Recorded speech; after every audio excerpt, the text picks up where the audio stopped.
7 psychological triggers that make people buy. Hi! In this video, I'm going to walk you through how identity and self-image affect buying decisions and show you practical ways to apply this way of thinking when building your product or message. If you are thinking, well, this sounds deep, but I'm not a psychologist, don't worry, you don't have to be. I am Vlad Sapochnikov, a marketer with more than 10 years of experience and the founder of the international marketing agency at Lunix. By the end of this video, you will learn how to sell your products or services faster and much easier using these psychological triggers. The first trigger is social proof. Let's be honest, people don't like to go first. Whether they are buying a product, signing up for a service, or booking a call, they are quietly asking, has anyone else done this before me? And did it work out for them? That's the power of social proof. It's not just about showing off. It's psychological insurance. When people see others like them making the same choice, they feel more confident and less worried about making a mistake. Think of it like choosing between two coffee shops. One's packed with the happy people, the other is completely empty. You might wonder if the quiet one has great coffee, but let's be honest, walking into the busy one without thinking twice. This is how the first trigger works. The second one, social FOMO. The reality is people don't like feeling like are losing opportunities. That's where FOMO kicks in, and smart marketers use it to their advantage every day. You have seen those pop-ups on sites like Airbnb. John from California just booked this place. Or 5,000 people already bought this. That's not just empty words, it's psychology at work. It makes us want to feel liked and do something fast. When we see others taking action, especially in real time, it sparks that little voice in our head saying, if I don't act now, I miss out.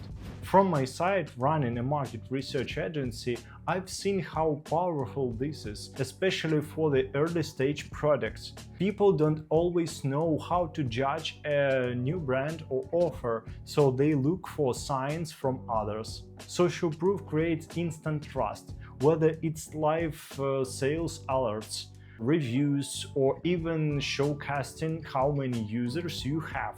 These triggers can seriously lift conversion. For example, 2,000 people have already started this course. A great point and a huge possibility that you will do that too.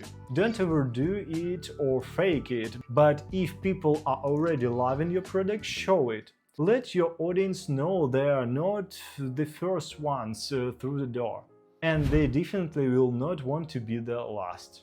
The third trigger is the desire for status and recognition. It's human nature, we like to feel important, and that often pushes us to buy. From high-end watches like Rolex to luxury fashion brands like Gucci, these companies have built their empires by tapping into a powerful emotional need, the desire to feel important, successful, or even elite. It's not simply about owning a product, it's about what that product represents. Wearing a Rolex doesn't just tell time, it tells the world that you are made it. Gucci isn't just about clothing. It's about signaling to others that you belong to an exclusive club. From my experience, there is a practical lesson here. To truly connect with your audience, you need to understand what drives their sense or significance. It's not just about selling a product, it's about selling a sense of identity. To do this well, you need to go beyond basic info like age or location. Instead, look at what your customers care about, what they want in life, and how they want others to see them. When your brand matches these deeper desires, people feel more connected to it, and that's what turns first-time buyers into loyal fans. Like the video, subscribe to the channel and leave a comment below. By subscribing, you will get access to even more helpful videos that will take your business to the next level. The fifth trigger is pain. Pain is far more powerful motivator than pleasure, and anyone should know this. Truth is, people are instinctively driven to avoid discomfort, stress, or any form of loss whenever possible. It's why problem-solving framing works so well. Highlighting a problem that directly affects your audience, whether it's a pain point, frustration, or fear, captures their attention. Think of it like a buzzing mosquito in your room. At first, it's just a small sound, but soon it's all you can focus on. That buzzing gets louder and louder, and you will do anything to get rid of it. It's the same with your audience. They don't just want your product, they need it to fix something annoying or uncomfortable in their lives.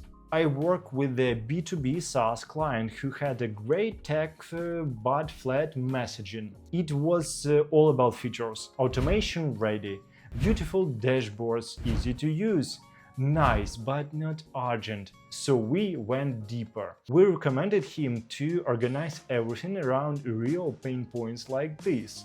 Still wasting 6+ hours a week on manual reports? Tired of spreadsheets that kill your team's focus? You are leaking time, budget, and energy. Let's fix that. That shift boosted demo booking by 41% in just 3 weeks. The fifth trigger is the need to belong to the exact community.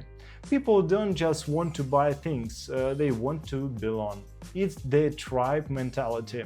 It's not just about liking a brand, it's about feeling like you belong to something that reflects who you are or who you want to be. People aren't only buying products, they are buying identity, validation, and shares values. Just think about sneaker culture. People don't just wear Jordans because they like the design. They wear them because it signals they are part of a community that gets it. It's the same with Apple users, Tesla owners, fans of certain fashion labels, or even niche online communities. These groups give people a sense of place and purpose. They speak a shared language, understand their in-jokes, and experience a feeling of being in the know. That's emotional gold for any brand. Second to last trigger is identity and self-image. People don't just buy products, they buy who they think they are, or who they want to be. This is where identity and self-image come into play.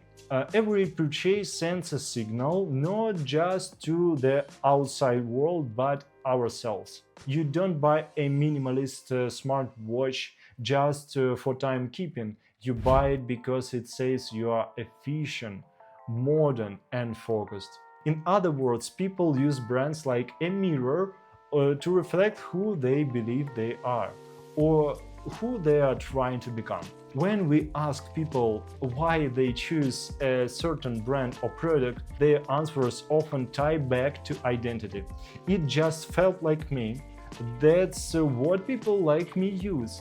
If you can understand your audience's self-image and even better, their aspirational self-image, you can position your brand as the tool that helps them become that version of themselves. With one of our clients in the wellness niche, targeting women 25 till 35, we moved beyond basic demographics and ran a short survey asking deeper questions like what kind of a person do you see yourself as, and what values matter most when choosing the product. The dominant themes were self-discipline, balance, and self-worth. We recommended to reshape their messaging from generic benefits to identity-driven language. As a result, their landing page CTR increased by 41% and cost per lead dropped by 28% in just 3 weeks. And the last one trigger, clustering. Clustering is one of those simple psychology tricks that actually make people buy, and that smart marketers use without their audience even realizing it. The human brain can only manage so much information at once, on average about 4 items. So when they're hit with too much information, our brain tries to make sense of it by grouping related pieces together. That's why if you give someone a long grocery list, they will naturally start organizing it. Diary in one mental bucket, snacks in another. This same concept applies directly to how we create and present content. Think about Apple. One word per slide. Or Nike with its iconic "Just Do It" on huge billboards. Short and at the same time unforgettable. Even Coca-Cola often uses "just a smile" or the word "real" to spark emotion. This simplicity isn't accidental, it's how brands help your brain remember them faster. I've seen time and again that people don't ignore content because it's boring. They ignore it because it's exhausting. If your message feels confusing, their brain checks out. But when you organize your ideas into clear logical clusters like benefits vs features or problems vs solutions, it becomes 10x easier for your audience to digest, remember and act on what you are saying. When we are presenting insights, research, findings, or even just building out reports or dashboards, clarity is everything. If you dump too much unstructured data on a client, they will tune out or forget it by the next slide. But when you cluster your findings, say by customer needs, behaviors, or pain points, it sticks. From my experience, even the smartest clients only retain what's been made clear. So here is something practical. Always ask yourself, how can I group this in a way that feels intuitive? Whether you are reporting on customer feedback, segmenting personas, or building a narrative from qualitative interviews, clustering makes your insights easier to follow and far more memorable. So in a competitive market, standing out is crucial. At Linux, we help startups craft distinct key messages that highlight what makes them different from competitors. We focus on your unique value proposition, competitive advantage, and messaging that resonates with the target audience. This ensures that your brand's unique value is clear and compelling, making it easier to attract and engage the right customers. Visit linux.com and fill out the form to develop your differentiated brand messaging and stay ahead of the competition. So there you have 7 psychological triggers that explain why people buy and how you can use them to build smarter messaging, stronger connections, and more effective marketing strategies. In the end of the day, marketing isn't just about tools or tactics, it's about understanding human behavior. When you know what motivates people, what they fear, what they inspire to, how they see themselves, you stop guessing and start communicating in a way that truly resonates. And here is the thing. You don't need a psychology degree to apply this. You just need to pay attention to your audience, listen to what they don't say as much as what they do, and make sure your brand speaks directly to their inner world. And if you want to beat your competitors and do great market research, watch my previous video on my channel, 6 stages to do market research, which will appear in the center of the screen. Thank you for watching. See you soon. Bye.